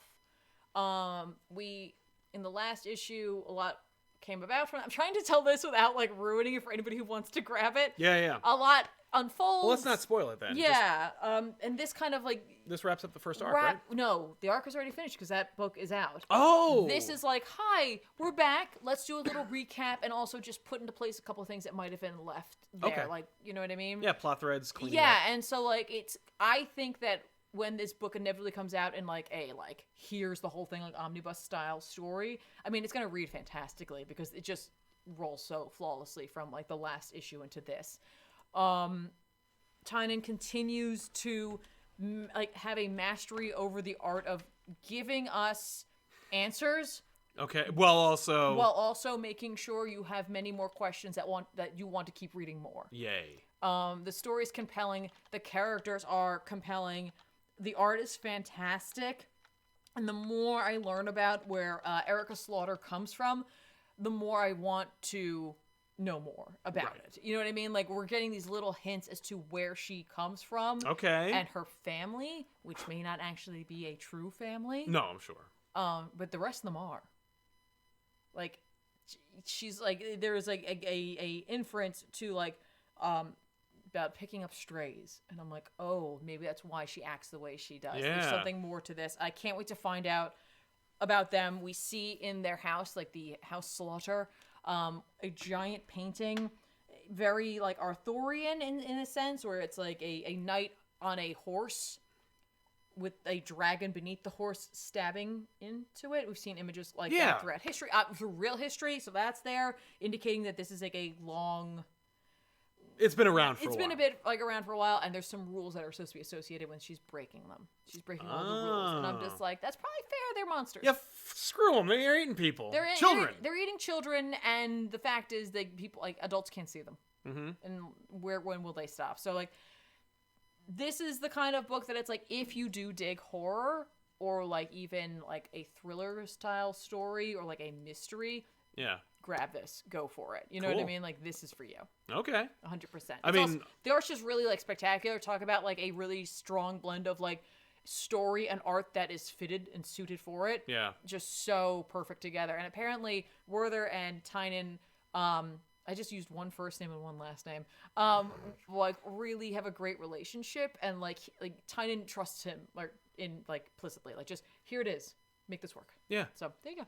Cool. Well, we're gonna go from one slaughterhouse to another. How about talking about Conan? So Conan. So like last week, I was like, Conan number 14's coming out. We asked about if this was Zub's first thing, and I was like, yeah, I think it is for me because I missed issue 13. Okay. Conan's gotten himself accidentally wrapped up in like a contest of champions kind of thing. Okay. Where like he drunkenly was like in this village, like he's a younger Conan, not like a teenager, but not quite like the full. He's not close to king, yeah. Yeah, not even close to that at all. But he's just exploring. He wants to know more. He wants to see the world, kind of thing. There's like all this like crazy stuff happening like there, like a lot of celebration. Like this like chick sidles up next to him, speaking a totally different language, and like indicates like, you know, oh hey, and he's like, I know what that means. And then they kind of push him into this like ring of people. Okay. And there's like two other dudes and these big rocks. And they all lift the rocks onto things, and he's like, I'll show you, and he lifts it higher than everybody else. And then they all fight, and Conan obviously bests them all, and he's just like, haha, I win, and they're all cheering for him, and there's like seemingly like a parade, and then it turns out that like he's won this like honor of being their champion, and then they basically push him into a big hole. Yeah, I was gonna say. They get to kill some monster under the ground, or they're being sacrificed. Right. And there's like a person in the crowd, this young guy who like knows his language and also the language of the people because he's from there. Okay. And Conan pulls him with him. He's like, oh no! Yeah. You could have helped me and you didn't. Right. And so when he gets down there, there's a bunch of other folk down there. Mm-hmm. Because like some of them wanted to go down there, and some of them like ended up down there because like for various reasons. And then it goes totally Hunger Games on them, where like there's like a platform that comes up, and there's like 4 bags, and like the kid's gonna go for it, and Conan's like, hang on. One dude immediately grabs it, and like a sword shoots out and kills him. And he's like, okay, cool. Right. So Conan like ends up wandering off. One like runs into another woman who is down there not by her own desire to be, and basically she ends up like being like, I guess like friendly enough with him. Mm-hmm. And in this issue we get like a what's going on here? Yeah. Like what is this? And it's like this village worships the god Chali May. Okay. And named that for like the many deaths or something like that. But this is their ritual. Like it used to be good enough that they would fight, and then he was like, no. I want more than just fighting. Send these people down into a maze and let it like kill them. Okay. And so like they have like this crazy maze, and like there's like a crazy spider in there that kind of has like a Man-Thing style look going for it. Cool. And they'll fight all sorts of things. Conan in the last issue came into a room with this woman and the boy, where like there were all these swords, and like a lantern in the center. And there was like a warning on the wall that says like, you know, the swords are double-edged, like, you know, a strike at your enemy is a strike at you or something like that. They're like, look, we need a sword. So like he and the woman pull at the same time, and like a shadow beast person man shows up and like stabs Conan with like a shadow blade. Okay. Which shows Conan like all of like the violence in his life. And I was like, oh, it's like a violent penance there. And now Conan's like, so? And? Yeah. So then he beats the crap out of the shadow thing, and now they have swords. He like shoves it into the lantern that's there. Oh. Then like they move on, come upon the spider, who's already taking down 2 of the other guys. Conan saves one of the dudes because like that dude was immediately didn't like call him like a threat. He was just like, he's like, we're not all down here for the same reason. Like I'm sure this guy's cool. Like he's very level-headed, this older man. Mm-hmm. So like Conan, sorry, I just got a random ass text. I was like, what? They best the spider, and like typically the spider would take down most men, But like you've got Conan, who's like greater than 12 men. Yep. And so he's more powerful than any man. His legend spreads across the land and sea. Yeah. The old man is revealed to be a shaman who came to this town to be like, hey, your god and your religion sucks. You should move past this. And so he threw him in the hole. He proves to actually be a shaman. Like, he's not just a charlatan. Right. He contacts the spirit of the guy who died first. And like, Conan's like, cool, what else can you tell us about this? And he's like, not everyone down here is who they say they are. Okay. Someone is an assassin. Oh, no. And I'm like, secret traitor. The woman who's with him is like, obviously I'm an assassin. I'm a thief and I'm an assassin. But I'm not, like, what? Yeah. It's like, no, there's someone on the inside. Yeah. They all fall asleep. There's one person still missing. We're still missing this one chick. She wandered off. Uh-oh. And Conan takes first watch, and for a moment his eyes get heavy. Oh, no. And when he wakes up, like, he's like, was it a minute? Was it, I don't even know. Yeah. So he goes to wake up the shaman, and the shaman's dead. Right. His throat's been cut. And he's like, everyone's going to wake up, and they're going to blame me. Yep. I better kill everybody. So that's where it leaves off. This is Jim Zub writing this. You know the guy has a passion for Conan. He writes the story differently, obviously, than Aaron did. But I think it's a good different. Like, it's a strong story told beginning, middle, and end with a Conan who is, like, has more depth. Like, obviously, Aaron's Conan had depth because you saw him at different points in his life. Right. But, like, Zub's knowledge of Conan and, like, the multifaceted layers of him where he's not just a hulking brute really does shine. Like, there is some strategy to Conan. And, like, yes, of course, like, he does love his food and killing and women and all that. And we definitely see that here. There's something more to it. And, like, I love Conan being in the situations where, like, he's like, what am I gonna do now? Okay, well, like, I know I didn't kill him, but, like, I know what it looks like. Guys. Right. Okay. I know what you're thinking.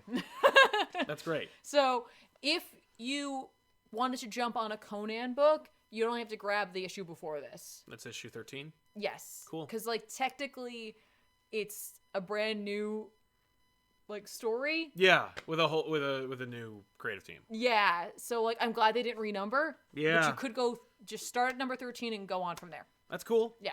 All right. Ollie Rogers says, Sal, look at the camera and say, I love Shazam. No. So, but you did technically. Exactly. So let's talk about Batman, huh? Batman number 91 from James Tynion IV and Jorge Jimenez and Rafael Albuquerque and Pagwalian, Danny Miki, a lot of great stuff. This is the start of essentially the Joker War, which I love it because, like, there was this whole arc, and I remember Tynion was really like hamming it up, where he's like, Deathstroke and all these assassins, that's what this issue had. Oh, we don't want to do that. Nobody cares. So Joker kind of like recaps literally what happened in the last issue, where he explains to the reader or the bartender, Cabana Boy, about his interaction with the designer, the over-designer, and that. Okay, so there's Joker's gonna hatch a scheme. Plot 1. Plot 2 is Batman is gonna fight Deathstroke. Yep. Plot 2. Catwoman and Harley Quinn team up and go to take the fight essentially to the designer.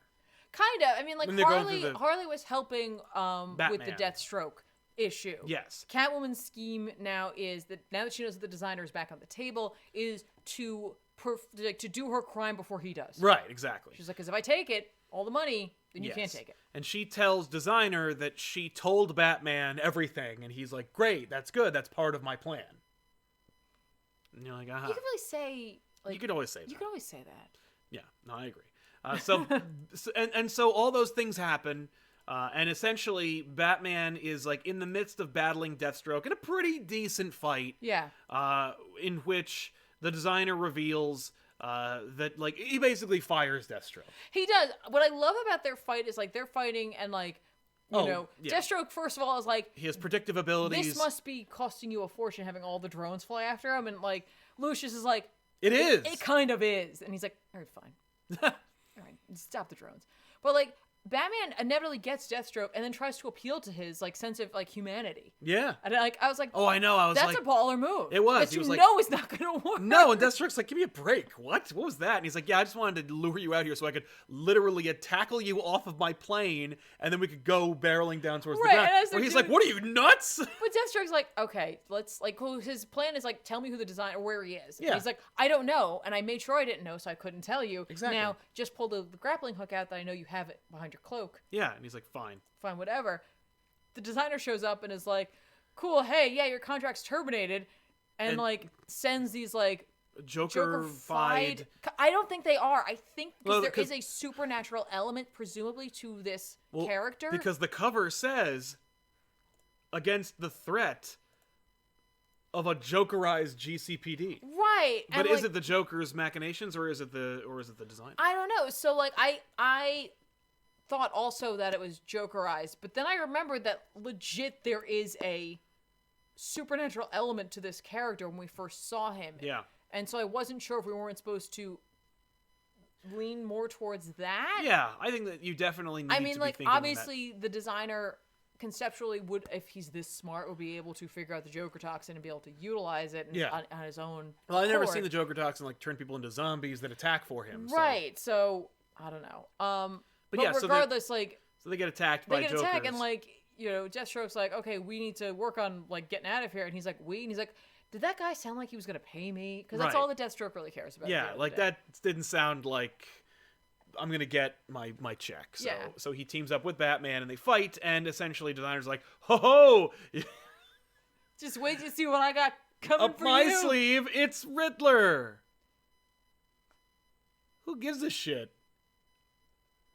Yeah, you're the designer. Aren't you smarter than him? Yeah, your ace in the hole is one of Batman's regular villains who we've seen for the last 3 issues?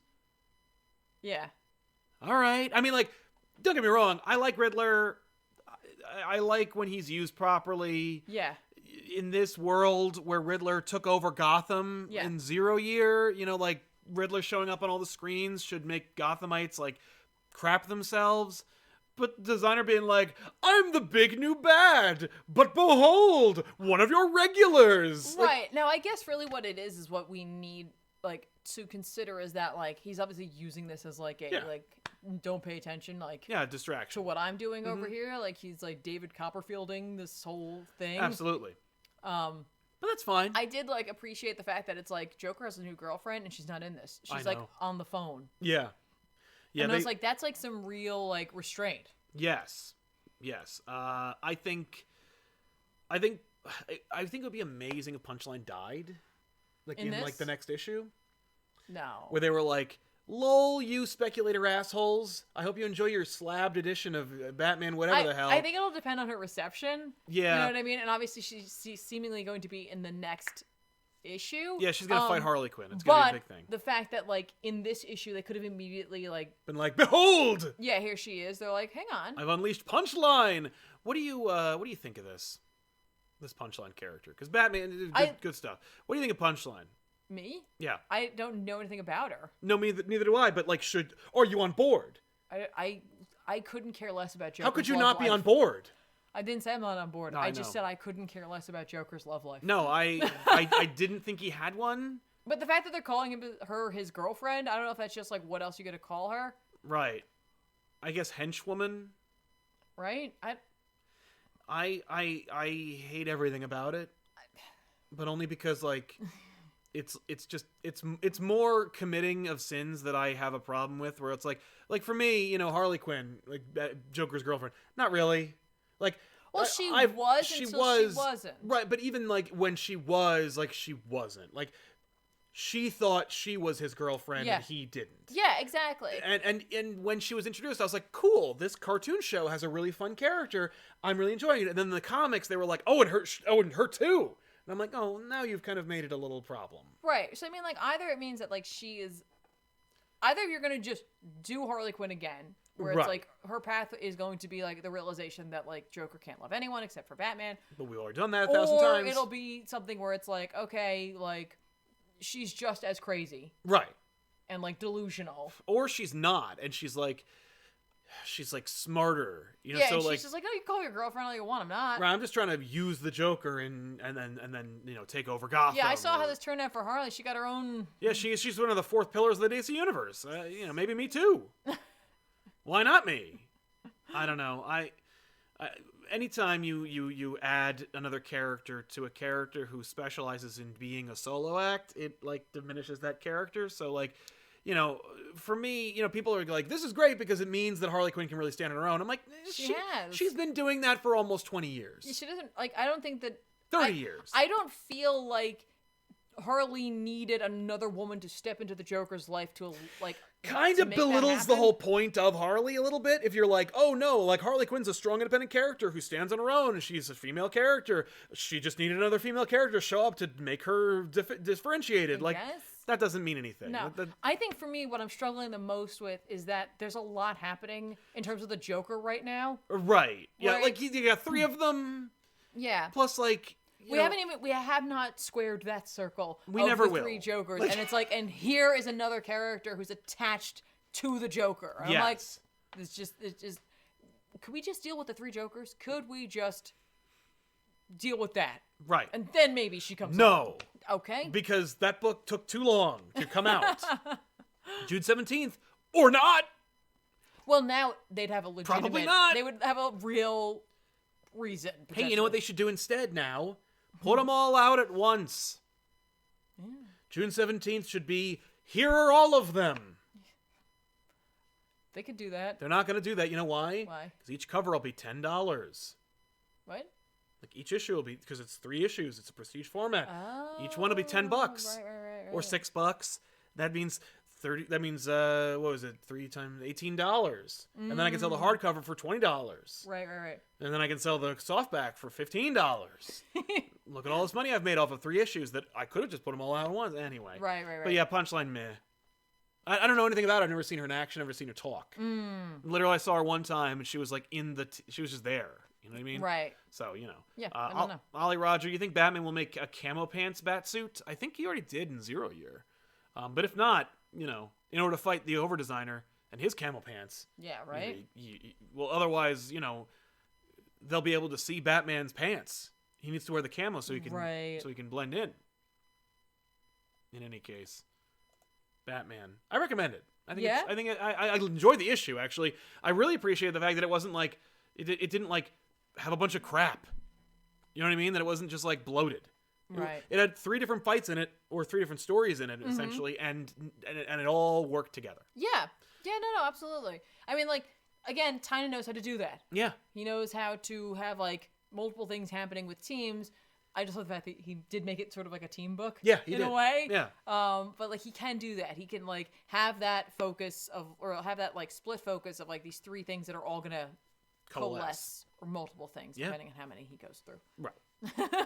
Mitchell Best, what if she's into the Joker and Batman is so down with Joker loving Batman? I don't know what that means. What if she's into the Joker and Batman and is down for Joker loving Batman? She's looking for like a 3-way. See, I misinterpreted when I read that, like, with speed reading, I thought he was suggesting what if she was like a plant by Batman? No. Like, what if she was like, what? How would you get that out of that? I don't know, but like it just inspired. But I was like thinking about Dr.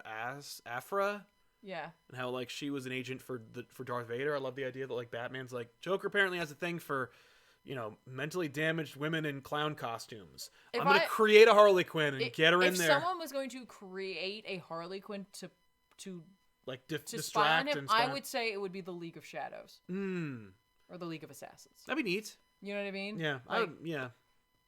Just because they're like, we just need to make sure. Keep an eye on him. Yeah.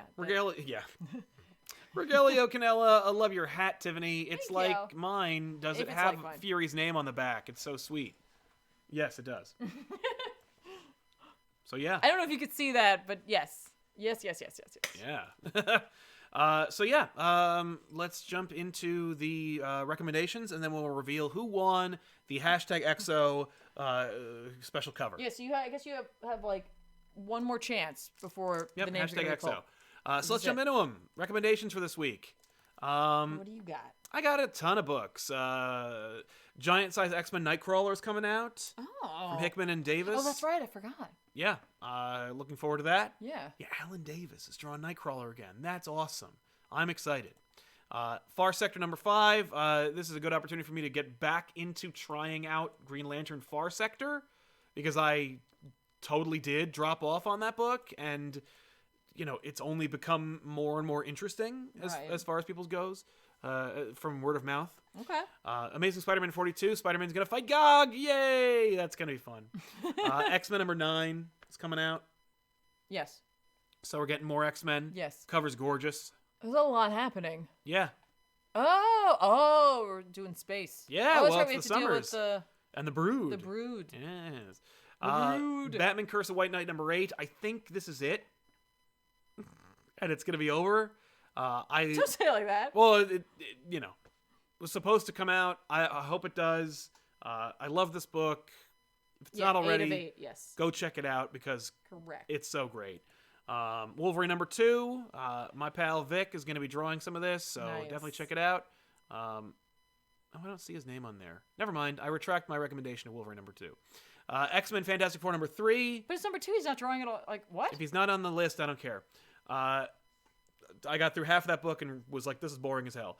X-Men Fantastic Four number 3 from Jim Zdarsky. This series is not boring as hell and is in fact really awesome. Check it out. Nice. I think there's one more issue after this. I think I missed issue 2. Dr. Doom has an island of mutants. Oh, no, I did read that. Yeah. Oh, okay, cool. Yeah, no. Hooray! I don't know why I thought that was all issue number 1. Yeah. And Batman Superman number 8 from Joshua Williamson and, of course, Nick Darrington. Yes. Nick Darrington would very much like to have his own Batman series from social media, is any indication. Please give it to him by buying books that he draws and telling DC how much you want to see him draw. Yes. He's so great. Yeah. Yeah. Who did the cover? He did. Oh, nice. The coloring is like... The coloring's not It's his, not great, his friend. but it looks like All-Star Superman-ish. It is, yeah. Ish. Oh, yeah. No, it's fun. Zod and Ra's al Ghul, Kandor. Let's just undo the Bendis thing, please. That's just... Yeah, that's fine. Justice League Dark number 21 is coming out. So, gonna still be reading that for as long as... I mean, like, I'm gonna read it, like, for as long as they're putting it out. But, like, unless... things go south post-Tynan. Right. John Constantine Hellblazer number 5. I like that they can't just call it Hellblazer. No. They're not convinced that people know what Hellblazer is anymore. Yeah. I really am loving this series. I know. So I'm in. I can't wait to read this. That's by Simon Spurrier. He just does such a good job. Yep. Such a good job. The art is also phenomenal. And from Boom Studios this week, Once and Future number 7 is coming out. It's number 7? I thought they were done. Yeah, no. Because I mean, at the end, the teaser was more's to come. And I was like, I can't believe how quickly more was to come.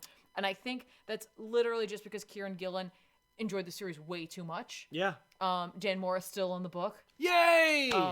I'm so glad that, like, one of the big two hasn't, like, grabbed him yet because, like, I love his work on this, but like, it's coming. Well, I've seen Dan Moore has recently he drew this amazing image of Batman Beyond and Spider-Man 2099 teaming up. Yeah. He drew a great Batman the other day. Like, he's like, come on. Yeah. He's trying to get over there, but before he's snatched up and worn down by the big two. Yep. Read Once and Future. No, absolutely. I love the cover of this, of just like, it's so good. Duncan and Bridget together. Like, I'm so glad that she made it through. Oh, yeah. Like, it's so good. This is touting that, like, an artifact from the British Museum is stolen. And they're like, is it Arthur? What was the artifact? Yeah. Is it something new? What's happening? You know what I mean? Like, a lot of stuff was promised at the end of this book. I have absolute faith in Kieran Gillen. Like for me this year, and like even at the end of last year, my top 3 books have been Something's Killing the Children, or my top 2 books, and I guess if I say this year as well, Plunge and Once and Future. I'm a happy girl when any of those books are coming out. Yes. So the fact that we're back with Once and Future, I really can't recommend it enough. Especially right now, if you're just looking for something to grab, you can, I think, grab issues 1 through 6, definitely on Comixology, and I'm not sure if the first volume is out just yet. I feel like if Something's Killing Children came out, then we should have Once and Future. Which I don't. I thought I saw it which somewhere. Is what's wrong with me? Right? I didn't see it, that's why. But, like, I would recommend snagging it. It is an action-adventure, high-octane fantasy story. Yeah. But not set in a fantasy world where you need to learn a whole bunch of crap. No. Set here with touching on Arthurian lore, which most of us have a cursory knowledge of anyway. Just saying. Just grab it. Is it out? I don't know. Bakerman1001, the joke about Clark getting Lois to cosplay Doomsday and having rough sex to help him deal with his trauma of dying to the monster is now a thing. Yes, it is a thing. We made that joke. Well, Ben did. In our episode of Heroes in Crisis. I don't know what that means. It's a thing. If you mean that, like, someone drew it, I don't want to see that. No.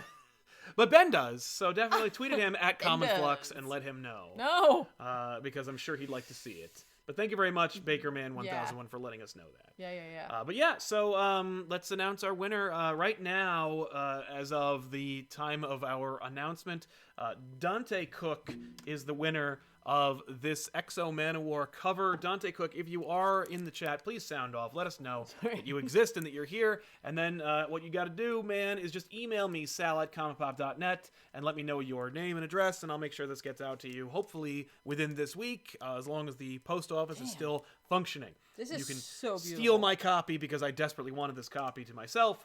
So you're just going to take it out of my hands and put it into your collection. What a gorgeous cover. I really, really like this.